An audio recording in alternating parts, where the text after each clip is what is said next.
Halo, halo, assalamualaikum warahmatullahi wabarakatuh. Kita ketemu di hari Kamis ya. Ini hari Kamis di tanggalnya tanggal 20 Oktober ya Mbak ya. 20 Oktober. Alhamdulillah nggak salah soal tanggal, nggak salah soal hari, jadi masih normal lah saya ya. Dan seperti biasa, Anda akan kami ajak ngobrol untuk ngobrol tentang membaca berita di balik berita, dan ini adalah program dari Dapur Redaksi Forum News Network, Off the Record, bersama dengan saya Hersu Guno Arif. Dan saya Agi Beta, senang sekali menjumpai Anda kembali, pemirsa Off the Record. Kita selalu melihat komen-komennya loh Mas Hersu. Iya. Beragam banget loh. Mas Hersu itu kalau misalnya kemarin Mas Hersu agak suaranya berbeda dikit aja, ditanyain sama ini. Ya, karena memang saya dalam beberapa hari ini mengalami gangguan ya, batuk gitu dan pilek gitu, dan saya mencoba tidak minum obat-obatan, saya hanya minum vitamin dan olahraga gitu. Kan biasanya gitu kalau orang flu itu cukup sebenarnya istirahat cukup, makanan yang bagus, dan ditambah olahraga, stamina tubuh bagus, tambah vitamin cocok. Nah, kenapa? Tapi kemudian ketika batuk memang agak susah, terpaksa harus minum obat-obatan sirup. Tapi saya juga minum cuma sedikit, tapi kemudian berhenti. Apalagi kemudian setelah saya baca berita nih Mbak Agi ya, ini kan kalau kemarin kita cuma ribut-ribut sama obat batuk yang berkaitan dengan paracetamol untuk anak-anak katanya dilarang. Ini berkaitan dengan banyaknya kasus di Jakarta yang disebutnya apa sih namanya, lupa saya menyebutnya, namanya penyakit ginjal akut atipikal gitu. Apa ya maksudnya, ini apa ya maksudnya, penyakit akut ginjal akut atipikal progressive acute kidney injury. Jadi ini kemarin diumumkan itu. Nah, tapi tiba-tiba ini yang terbaru ini Mbak ya. Saya membaca laporannya ini, saya baca dari CNN ini disebutkan bahwa masyarakat itu sekarang ya, Kemenkes itu larang masyarakat minum obat sirup meskipun sudah beli. Tadinya saya menduga ini karena keterbatasan judul keterbatasan space ya, judulnya terbatas gitu. Jadi ini soal anak. Ternyata tidak. Jadi ini aturan terbaru dari Kementerian Kesehatan, kita diminta untuk sementara kalau sudah beli obat-obatan batuk, obat-obatan sirup, semua obat-obatan sirup itu tidak boleh diminum, Mbak. Itu karena tadi itu berkaitan dengan kasus adanya kematian tadi akibat pada anak-anak sih terutama, tapi mungkin katanya Kementerian Kesehatan nggak mau ambil risiko gitu, karena kasus kematian ini sudah cukup tinggi, ada 49 orang anak yang meninggal dunia, dan itu di Jakarta yang paling banyak, ada 25 kasus, kemudian di Bali ada 11 kasus, 7 kasus di Sumatera Utara, dan 5 kasus di daerah istimewa Yogyakarta, dan 1 kasus di Nusa Tenggara. Jadi wah, ini saya kira penting nih buat publik semua untuk memahami, karena kita kan biasanya gitu ya, kalau kita batuk apalagi musim hujan ini, banyak sekali orang yang batuk kan, kita mencoba menjadi dokter sendiri, itu nggak perlu ke dokter, udahlah minum obat biasanya sirup gitu. Ternyata ini serius dampaknya nih Mbak. Iya, saya pikir tadinya ini hanya yang tidak boleh sirup itu karena sebelumnya adalah paracetamol, diduganya kan dari situ Mas Hersu sumbernya, dari gangguan ginjal akut ini. Dan kemudian ketika ada pelarangan, saya pikir itu juga sirup yang setara gitu. Jadi misalnya ibuprofen itu kan fungsinya juga sama ya, untuk penurun demam atau untuk meredakan nyeri. Ternyata ini yang dimaksud adalah semua sirup. Nah, kalau saya yang dimaksud adalah semua sirup Mas Hersu, ini kalau tidak disertai pelarangan, ini kan sudah masuk ke pelarangan gitu ya. Kalau tidak disertai dengan tindakan yang betul-betul di lapangan, ya orang tetap saja akan mengkonsumsi sirup, karena berita ini kan tidak sampai kepada semua. Iya, dan ini saya kira ini harusnya sudah sampai ke apotek-apotek ya. Mestinya ketika ada orang datang ke apotek, apoteknya sudah mulai, masih edarannya ke apotek ini. Jadi ketika datang ke apotek membelikan obat sirup ini untuk sementara dilarang, dan dinyatakan bahwa untuk diberikan obat racikan. Nah, ini sosialisasinya penting. Saya kira ini menyangkut kesehatan. Ini isu mungkin nggak terlalu seksi dan seperti isu politis, tapi ini serius saya kira. Betul sekali Mas Hersu. Karena kita juga lihat misalnya kayak apotek kan biasanya ditulis ya di situ apotekernya siapa. Tapi kenyataannya tidak semua apotek itu yang namanya apoteker standby ada di lokasi.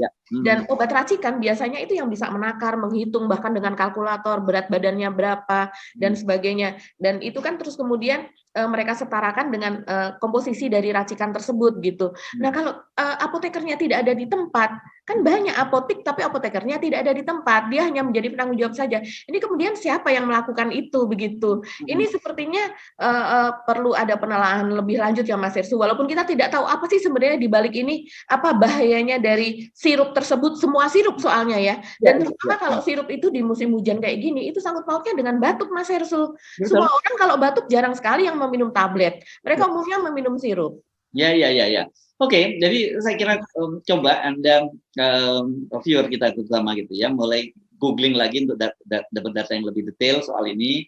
Dan saya kira ini nggak ada salahnya kalau kita mulai sosialisasikan di antara kita, di tetangga dengan anak-anak, karena ini menyangkut bahaya yang serius. Cuman kemudian saya terpikir, kan bukankah kita udah bertahun-tahun, udah puluhan tahun minum obat sirup ini gitu loh Mbak. Itu apakah jangan-jangan kita sendiri juga sudah terkena soal itu dan kita tidak menyadari aja itu Mbak. Itu kan serem juga jadinya ya.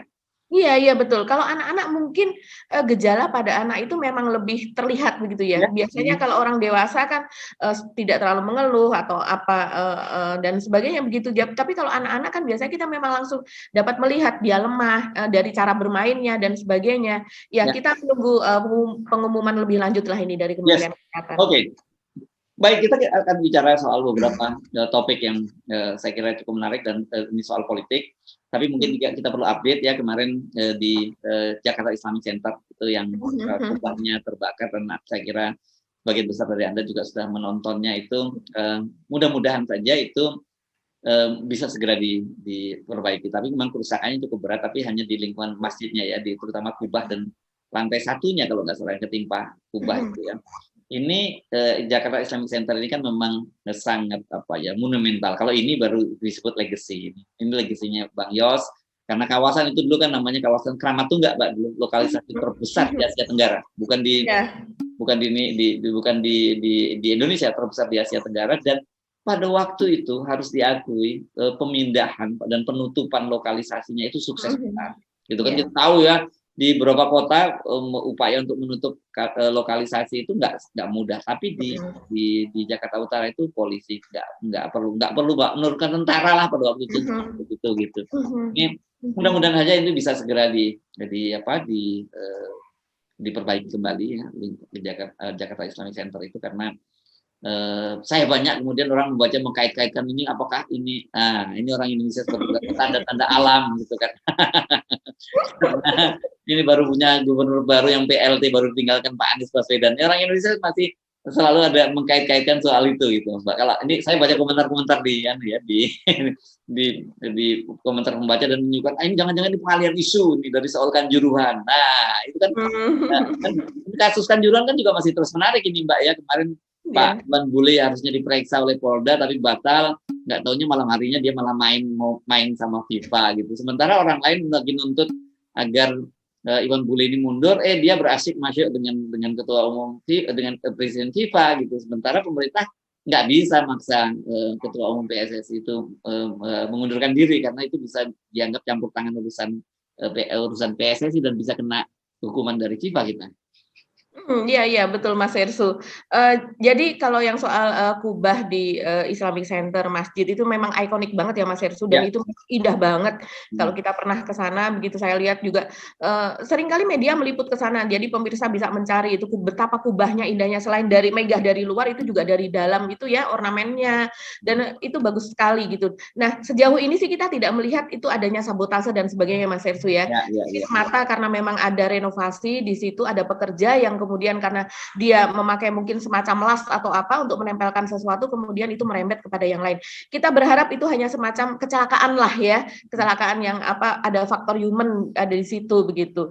Dan semoga bisa diperbaiki kembali. Dan kemudian kalau soal Iwan Bule ini Mas Hersu, ini memang jadi rame sih ya, karena banyak sekali komentar baik dari artis misalnya influencer gitu maupun dari publik yang mengatakan ya sebaiknya main-main itu dahulukan main-main kepada para korban lah, main ke rumahnya untuk mengunjungi. Aneh juga menurut saya ini, masa dalam situasi begini ketika ada 133 orang meninggal dunia, tapi Presiden FIFA bisa terus main bola, itu gimana ya? Kalau saya jujur aja Mbak, kalau saya dalam posisi sebagai ketua FIFA, saya ilfil tuh Mbak, jujur aja udah. Betul, saya tidak tahu. Ini menandakan ini sukses, betapa sukses besarnya melobi presiden FIFA begitu ya, sampai presiden FIFA pun bisa walaupun narasinya adalah presiden FIFA yang meminta pertandingan persahabatan tersebut atau fun namanya seperti fun football begitu ya, pertandingan untuk kebersamaan. Tapi pada situasi semacam ini setelah dia melakukan pembicaraan serius dengan Pak Jokowi pada hari tepat pada hari Selasa kemarin di mana satu orang korban lagi meninggal dunia menjadi dari 132 menjadi 133 pada hari yang sama mereka bermain bola, namanya juga fun football begitu. Ya, bersenang-senang. Iya kan ya. Ya. Saya paham kalau kemudian banyak yang marah sekali netizen ya, bukan dan punya ada senyum artis juga ya juga yang marah gitu ya karena kasus ini, Mbak, karena peristiwa ini gitu ya. Iya betul. Yang ramai adalah Vino G. Bastian ya, karena memang dia selain seorang artis terkenal, dia memang termasuk salah satu artis papan atas berbayar mahal ya di Indonesia.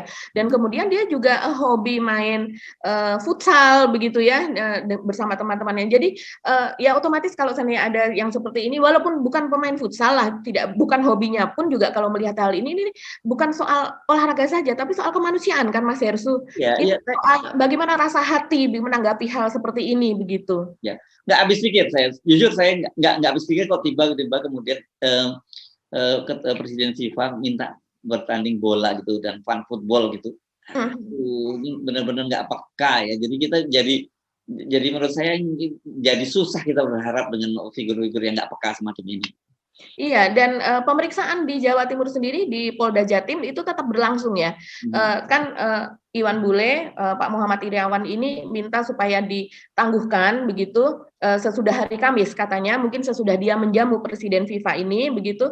Dan ada dua, yaitu Pak Iwan Bule beserta ada bawahannya lagi Wakil Ketua dari PSSI itu juga ditangguhkan pemeriksaannya. Tapi semua saksi yang lain tetap diperiksa di Jawa Timur begitu. Nah melihat ini saja juga kita betapa memang lebih penting FIFA begitulah daripada lebih penting dari Kanjuruhan ini begitu.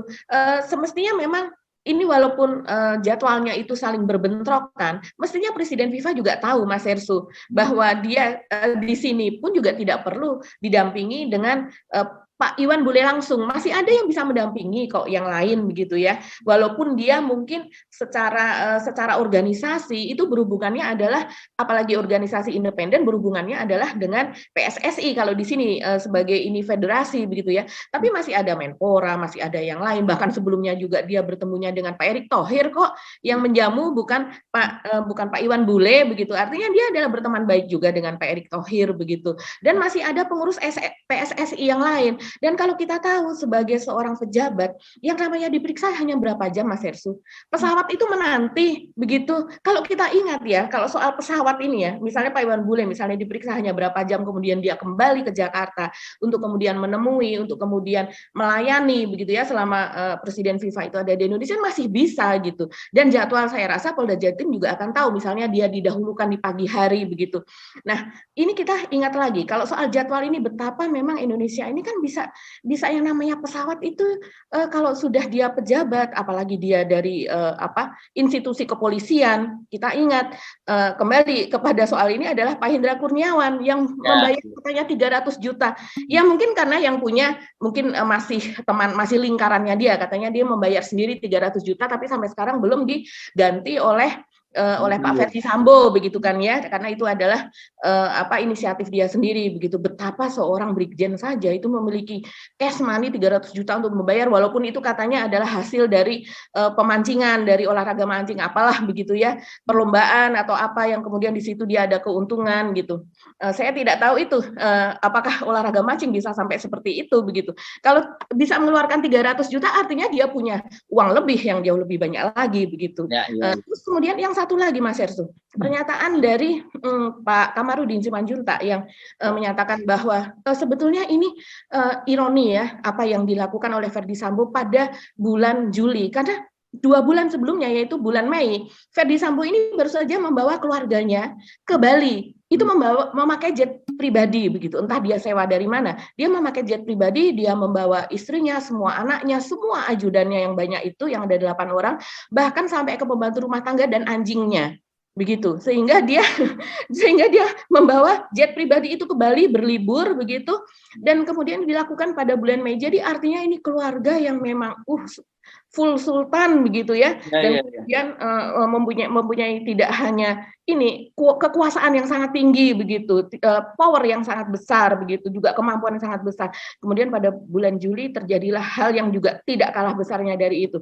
Tapi kita melihat bahwa itu tadi, soal materi itu tadi bisa diaturlah untuk orang-orang yang seperti ini gitu. Ya, dan Anda kemudian kalau mengikuti persidangan itu kan akhirnya melihat fakta yang persidangan, maksudnya persidangan Sambo, persidangan ke Hendra Kurniawan berkaitan dengan obstruction of justice dan sebagainya, kita hampir kemudian melihat kesimpulan memang parah sekali ya institusi kepolisian kita itu ya. Betul-betul bagaimana mereka itu ya betul-betul yang sering orang sebut sebagai organized crime gitu, jadi apa, sebuah kejahatan yang terorganisasi dan kemudian punya yang menyedihkan karena mereka ini kan digaji oleh uang rakyat gitu ya, semua fasilitas yang melekat pada mereka termasuk persenjataan mereka dan juga kekuasaan yang diberikan pada mereka ini kan sebenarnya uang dari dibiayai oleh uang rakyat gitu. Iya Mas Ersu, kita nggak melihat itu ya, kita mohon maaf kita melihatnya jadi bukan partner in law lagi gitu ya, bersama dalam, tapi seperti partner in crime gitu, seperti yang kita suka bercanda gitu kan, wah kita ini partner in crime, tapi ini betul-betul seperti itu begitu, kok ada begitu ya. Kita melihat saja persidangan yang misalnya persidangan kemarin itu yang untuk kasus obstruction of justice yang menyidangkan 6 orang itu, saya nggak tahan Mas Ersu. Jadi berapa ini saya tinggalkan gitu. Jadi setiap kali ini terus kemudian apalagi ketika 4 orang itu melihat CCTV begitu, dan kemudian yang sebelumnya dikatakan bahwa mereka adegannya adalah tembak menembak, dan kemudian setelah tembak menembak itu maka si Yosua ini sudah ditembak oleh Eliezer, kemudian dia ajudan yang ada di situ dan Ibu Putri menelpon Ferdi Sambo sehingga Ferdi Sambo itu datang sesudah kejadian itu. Ternyata mereka mendapati kenyataan bahwa Ferdi Sambo datang lebih dulu, dan sesudah Ferdi Sambo ada di lokasi, Yosua masih terlihat berjalan dari samping garasi itu. Dan mereka semua gemetar kemudian menelpon Hendra Kurniawan. Saya kalau sudah sampai di situ udah nggak tahan untuk melihat kelanjutannya, karena betapa kejadian detik demi detiknya, dan kemudian itu semua direkayasa, dan yang melakukan rekayasa siapa? Orang yang seharusnya melindungi kita begitu. Kepada sesamanya sesadis itu, apalagi kepada orang lain, kepada kita gitu. Ya. Ini kasus Ferdi Sambo ini betul-betul memang membuat kita jadi miris. Tapi juga kita miris kenapa ternyata ini bagaimanapun juga kita tetap harus mengkaitkan dengan kasus Ferdi Sambo, terutama ini pencekalan atau sebenarnya tepatnya pembatalan ya ke Kamarudin Simanjuntak dan Pak Komisaris Jenderal Polisi Purnawirawan Susno Duaji yang harusnya tampil dalam talk show di TV One, tiba-tiba last minute ketika mereka sudah sampai di sana, Kamarudin sudah sampai di studio dan kemudian Pak Susno Duaji baru di jalan, kemudian terpaksa balik kanan karena diberitahu bahwa mereka nggak bisa tampil di TV One. Ini tangan siapa yang sampai menjangkau ke TV One ini? Karena itu saya tanya pada Pak Susno Duaji, ini topiknya apa sih Pak? Ini topiknya soal Sambo juga gitu. Kan kemudian orang mengkait-kaitkan, loh berarti Sambo masih sakti dong ya sampai bisa mencekal Kamarudin Pak dengan Pak Susno Duaji itu gitu di sebuah stasiun televisi. Iya Mas Ersu, kita mendengar, saya melihat itu di kanalnya Ibu Irma Huta Barat gitu ya, juga ada di kanal-kanal yang lain. Sekarang sudah makin ramai itu gitu ya. Pernyataan dari Pak Susno pernyataan dari Pak Kamarudin Simanjuntak begitu.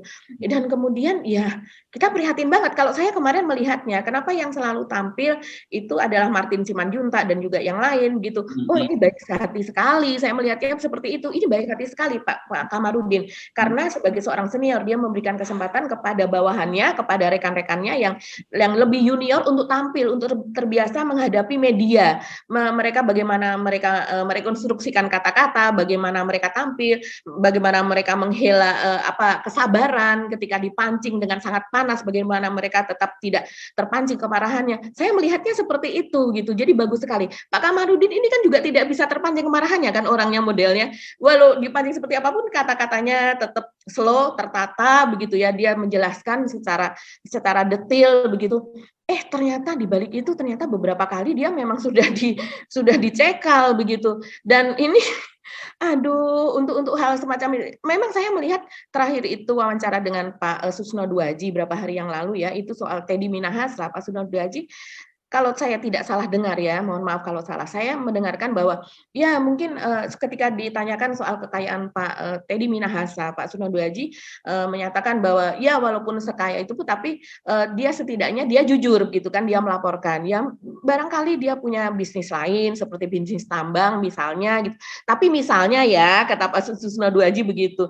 Tapi kan secara kita di luar ini apalagi wartawan kita tahu memang polisi-polisi itu berbisnis Mas Hersu, dan pada bisnisnya tersebut kalau dia sudah menerjuni bisnis tersebut otomatis ya dia menjadi backing dari kegiatan-kegiatan yang semacam itu yang penuh, misalnya tambang batu bara, di situ banyak sekali mafia batu bara dan sebagainya. Mungkin dia dia kemudian menggerebek misalnya judi online dan sebagainya, tapi dia bermain di bidang yang lain misalnya untuk bisnis keamanannya dan sebagainya. Nah itulah yang kemudian sebetul-betulnya itulah yang merusak dari institusi kepolisian kita. Kan kemarin kita bertanya-tanya, dari mana dia bisa membiayai operasi penangkapan narkoba di Laut Cina Selatan ya kalau nggak salah itu ya. Ya sampai 20 miliar itu. 20 miliar duit cash kan kita sendiri kan terbingung-bingung kan gitu, bintang 2 kan bisa punya duit segitu banyak, dan dia berani mengeluarkan duit itu untuk membiayai sebuah operasi. Itu kan menurut saya absurd banget itu. Iya Mas Hersu, kita secara naluri manusia pada umumnya lah ya, kita misalnya ini adalah untuk apa ya, kayak Pak Teddy Minahasa, saya yakin ini saya keluarkan segini tapi saya mendapatkan segini begitu kan, mendapatkannya baik itu berupa materi untuk dirinya, artinya 20 miliar itu tidak akan terbuang percuma. Saya rasa dia tidak akan membuang duit itu secara cuma-cuma begitu loh. Untuk apa orang menggelontorkan duit cuma-cuma begitu kan, kecuali dia sedekah gitu, dalam rangka sedekah, dalam rangka infak dan sebagainya. Tapi ini adalah untuk menangkap sesuatu begitu, sesuatu kejahatan. Nah, selain bisa saja orang yang sudah sangat kaya kemudian dia melakukan ini dengan harapan ini adalah soal keadilan begitu kan, soal keadilan, kemudian soal juga daya rusak yang demikian besar dari misalnya bertonton narkoba tersebut yang akan merusak rakyat Indonesia. Bisa saja dia memiliki jiwa patriotik yang sangat besar seperti itu, tapi kok dalam hal ini saya agak meragukan gitu, tujuannya apa dia sampai bisa menggelontorkan duit sekian banyak dari uang pribadi begitu. Memang tetap saja yang soal polisi ini menarik untuk terus kita cermati terus menerus ya, karena banyak akhirnya banyak hal yang selama ini sebenarnya sudah menjadi pengetahuan publik tapi susah untuk membuktikannya kan gitu ya, dan akhirnya kita mendapatkan evidence itu dari peristiwa di Sambo ini dan juga dari peristiwa Teddy Minahasa, dan tentu saja nanti Kanjuruhan yang prosesnya terus sedang berlangsung gitu ya Mbak. Okay. Iya, dan mereka mengakui sendiri lagi Mas Hersu, mereka membuka aibnya sendiri. Kayak hari kemarin begitu pada persidangan Hendra Kurniawan, itu untuk kedua kalinya terbuka kan Mas Hersu soal ada tim CCTV KM50, sebutannya adalah seperti itu. Jadi Hendra Kurniawan ini menelpon tim CCTV tersebut dan itu ditulis sebagai bagian dari BAP begitu. Kalau bagian dari BAP berarti itu adalah verbal, kata-kata yang ditulis begitu. Berarti selama ini kita jadinya mengetahui nih, rakyat publik jadinya mengetahui bahwa di dalam narasi antar polisi itu ada tim yang disebut dengan tim CCTV KM50. CCTV KM50, ya. Oke, kita sekarang pindah ke topik politik ya, seperti yang kita janjikan tadi. Ini kalau kita cermati ini Mbak, ada satu yang berbeda dari gerakan Ganjar Pranowo ya. Kalau kemarin kan Ganjar Pranowo itu dia sudah seolah-olah dia sudah mulai melepas ambisinya untuk menjadi calon presiden, dan kemudian dia tunduk dan patuh tegak lurus kepada Ibu Megawati, karena di PDIP kan ada kesepakatan di antara mereka, bahkan itu rekomendasi Rakornas yang juga dibacakan sendiri oleh Ganjar. Anda pasti ingat dong ya, pada waktu Rakernas, Rakernas pada waktu itu bulan apa ya? Bulan Juli kalau nggak salah. Bulan Juni ya betul. Juni ya, bukan Juli, Juni ya, itu Juni kan. Ganjar Pranowo pada waktu itu membacakan rekomendasi politik dari PDIP, dan saya kira itu pasti sengaja diumpankan di situ, dan dia menyatakan bahwa untuk masalah presiden itu adalah hak prerogatif dari Ibu Megawati, dan itu sebenarnya sudah diulang-ulang balik gitu oleh para petinggi partai gitu, dan Bu Megawati sendiri dalam pidatonya juga menyatakan itu. Nah tiba-tiba kok dalam beberapa hari ini Ganjar secara terbuka udah mulai menyatakan bahwa dia siap untuk pilpres, untuk maju pilpres 2024. Kalau kata dia, kalau bangsa dan negara membutuhkan, dia menyatakan siap. Nah ini kan sebenarnya orang jadi bertanya-tanya, ada apa ini kok Ganjar sudah mulai berani secara terbuka menyatakan siap untuk mencalonkan diri jadi presiden. Ini pasti terjadi perubahan peta politik, gitu loh Mbak. Yang saya kira ini menarik untuk kita bicarakan nih Mbak Agi. Iya Mas Ersu, ini cukup mengejutkan ya, karena kan kemarin kita baru saja mengatakan bahwa ada pertemuan batu tulis gitu ya, pertemuan batu tulis itu yang sepertinya ada antara Ibu Mega dengan Pak Jokowi itu dukungan, membicarakan dukungan kepada Mbak Puan untuk sebagai Capres 2024 dan sebagainya begitu. Tapi memang melihat dari kemudian Pak Jokowi ketika ditanya oleh wartawan, kok singkat ya Pak? Pak Jokowi kan kalau seandainya dia merasa hatinya enak, begitu dia sambil ketawa-ketawa dia mau menjelaskan agak panjang begitu, apalagi ini habis bertemu dengan Ibu Mega begitu, tapi dia tanya saja Ibu Mega dan mengatakan demikian. Terus kemudian apa hubungannya dengan Capres 2024, dia hanya mengatakan bahwa kan belum ada keputusannya dari PDIP begitu. Jadi betul-betul tidak ada clue di situ seolah-olah gitu kan. Jadi sepertinya rahasia sekali yang dilakukan pada saat itu ketika ditanyakan soal Capres 2024. Nah kalau saya sih melihat ini juga agak mengejutkan ya Mas Hersu, ini berani loh. Berani banget ini kalau nggak ada kekuatan besar di balik Ganjar, sepertinya hal yang tidak akan dia lakukan begitu. Mengingat dan kekuatan besar di belakang Ganjar itu kan dengan mudah kita menyebutnya itu pasti Pak Jokowi gitu loh ya. Jadi kita bisa menyimpulkan kelihatannya ini sudah pecah kongsi ini antara Pak Jokowi dengan Ibu Megawati dalam Pilpres 2024 dan Pak Jokowi kelihatannya mudah mulai menyiapkan Ganjar sebagai opsi. Tadi jadi kan kalau sebelumnya kan Pak Jokowi berupaya untuk memperpanjang masa jabatannya sampai 3 periode atau bahkan terakhir malah pengen jadi wapresnya Prabowo kan gitu, wacana semacam itu. Tapi kelihatannya sekarang fix ini Ganjar yang sudah mulai diusung, dan ini mesti kita amati setidaknya sampai hari Jumat lah ya, karena ini nanti hari Jumat itu akan ada peristiwa yang menarik, ulang tahun Golkar ya kalau nggak salah ya, tanggal hari Jumat ya itu ya. Iya, betul Mas Ersu. Jadi ulang tahun Golkar sendiri kalau tidak salah hari Kamis ya. Oh, hari Kamis ya. Iya, hari Kamis. Kemudian hari Jumatnya, kalau menurut Airlangga Hartarto, dia akan membicarakan ini soal Ganjar ini adalah sesudah ulang tahun Golkar tersebut. Ya. Dan yang menarik kan, kalau saya mengutip pernyataan dari Sekjen Partai Golkar, Pak Ludwig Paulus. Iya. Paulus Ludwig atau Ludwig Paulus? Paulus Ludwig kayaknya ya. Paulus Ludwig ya, yang dia menyatakan bahwa KIB ini nanti anggotanya akan bertambah gitu. Ada partai-partai yang akan bergabung dengan partai-partai yang menyebutnya, tidak hanya partai ya. Ini kan akan bertambah gitu. Nah ini menjadi sangat menarik karena kita selama ini kan mengetahui bahwa KIB ini yang terdiri dari Golkar, PAN dan P3 ini adalah partai yang ini adalah koalisi yang disiapkan untuk mendukung mengusung Pak Jokowi kembali atau proksinya Pak Jokowi dalam hal ini Ganjar. Dan kemarin dalam wawancara saya dengan salah seorang tokoh senior dari P3, Habil Marati, dia mendapat pengakuan langsung katanya dari Pak Suharto Mano Arfa, mantan ketua umum P3, bahwa memang KIB itu digunakan untuk menjegal Anies Baswedan gitu ya, artinya menutup peluang Anies Baswedan untuk mendapatkan tiket gitu. Nah tiba-tiba Nasdem yang buka peluang. Tapi sekarang ini saya jadi bertanya-tanya, kalau kemudian KIB akan mendapat tambahan partai itu siapa gitu, karena kan mari kita hitung ya partainya ya, kan partai itu di parlemen ada 9 partai, oke? Demokrat dan Nasdem itu oposisi, ditambah masih tersisa 7 partai pemerintah. Partai pemerintah Nasdem sudah dianggap keluar dari bagian dari koalisi dari pemerintah sementara ya, belum final. Artinya masih tersisa ada 6 partai kan yang masih tersisa. Dalam hal ini apa? Ada PDI, jelas PDIP itu sudah mencalonkan Puan.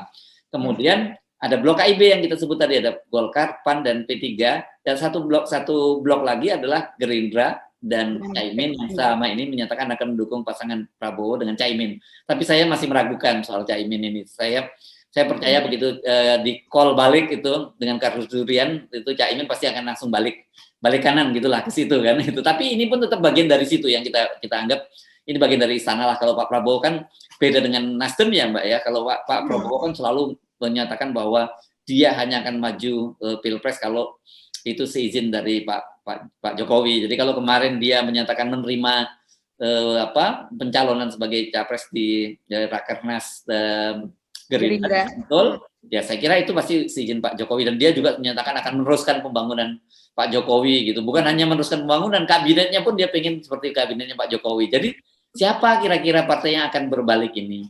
Yang paling mungkin di antara itu adalah Nasdem, PKB. PKB, itu yang paling mungkin gitu ya.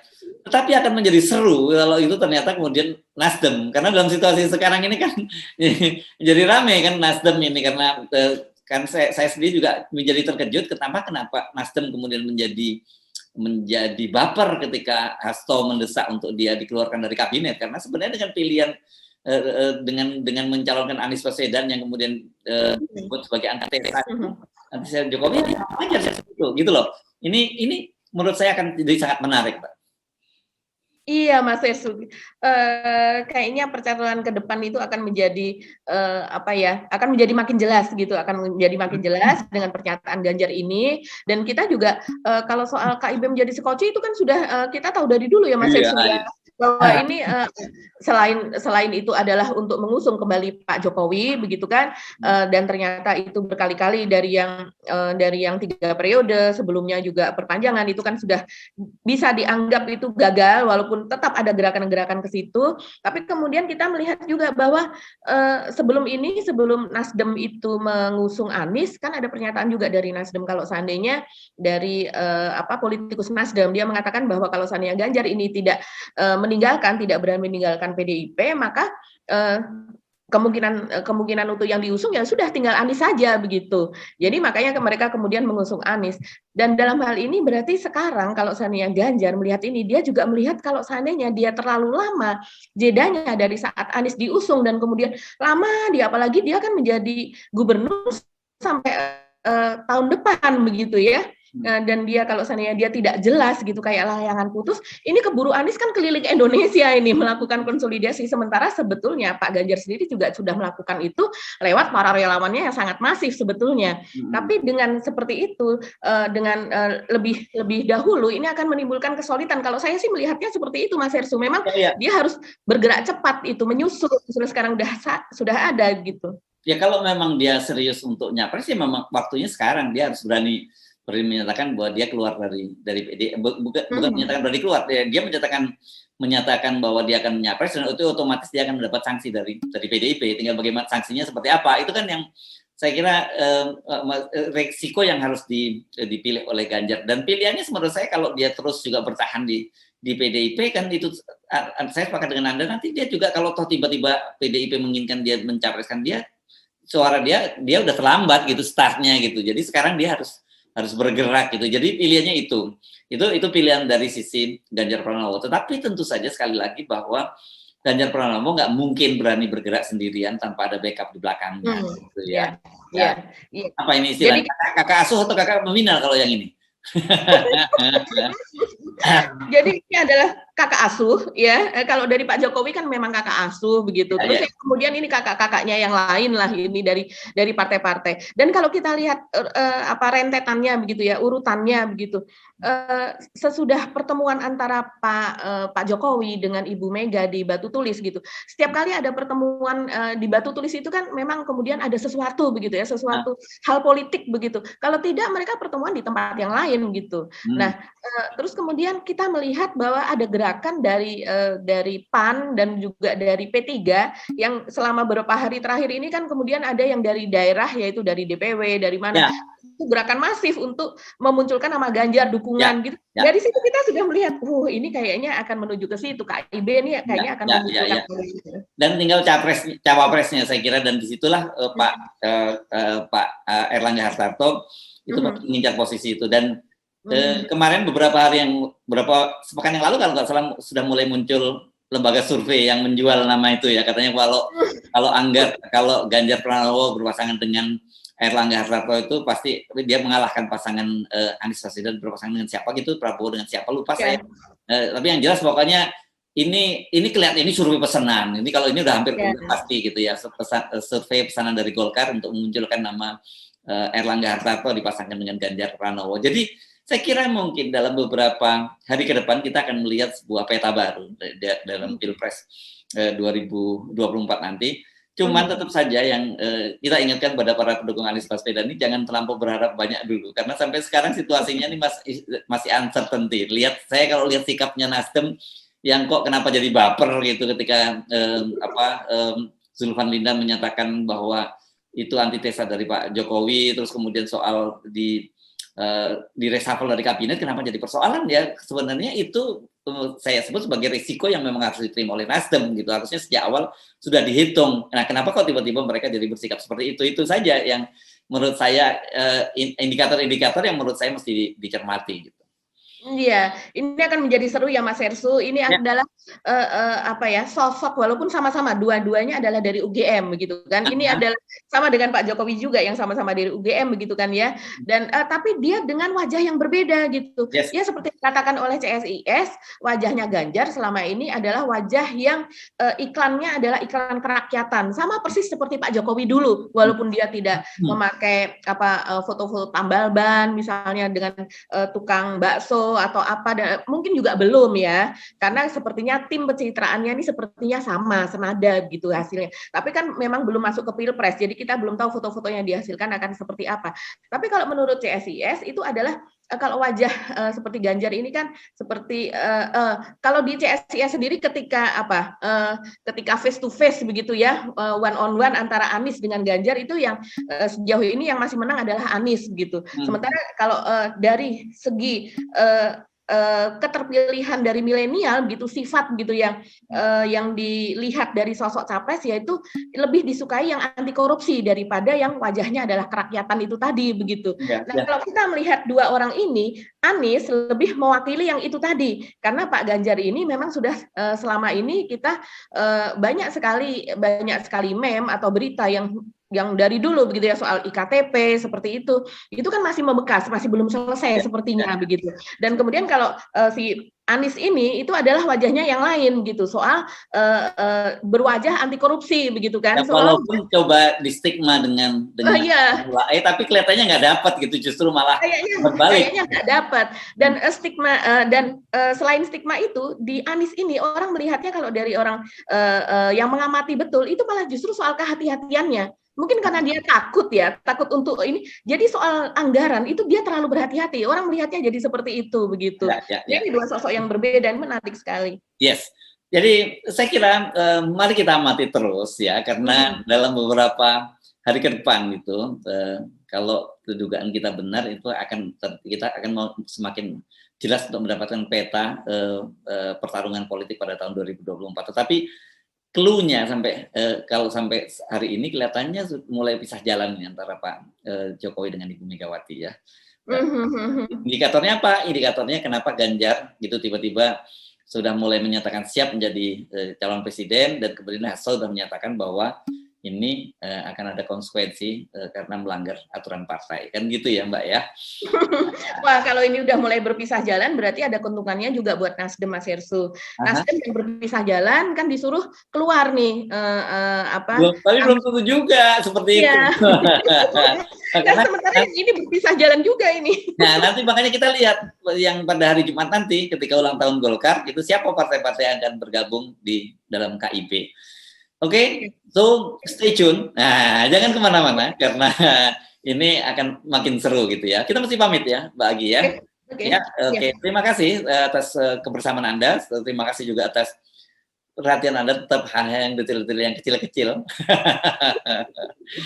Itu kita anggap adalah support dan juga dukungan Anda pada kita semua, dan juga tentu saja kita juga memberikan hal yang sama pada Anda, doa dan juga harapan yang terbaik untuk Anda semua. Saya Hepsibun Arif. Dan saya Agi Beta, terima kasih atas perhatian Anda. Tetap salam 0%. Wassalamualaikum. Salam 0%. Waalaikumsalam warahmatullahi wabarakatuh.